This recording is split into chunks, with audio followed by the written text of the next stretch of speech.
guys, hello mga bestie, nandito po ako sa amin.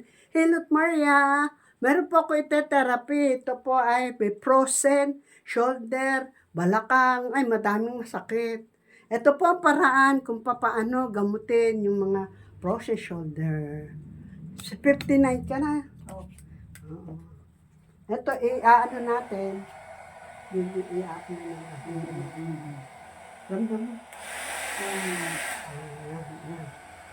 Ito po ating painitan.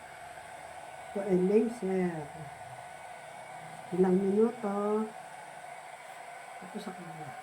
Pero ang pinaka-problema ito. Tingnan po natin after ma-therapy, 1 oras, ang pagbabago. Taas kilikili. Taas. Yan magbabago. Okay. Maybe magdadaanan pa.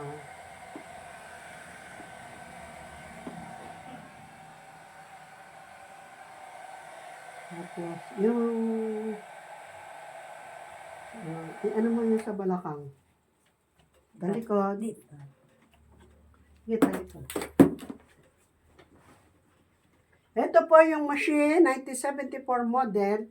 Magaling to sa sakit sa balakang. Didikit lang. Tapos, yun. Aayusin nito. Detect and correct. Nadidetect nito at nakukorek yung problema. Tapos dito. 1, 2, 3, 4, 5. Okay. Yan.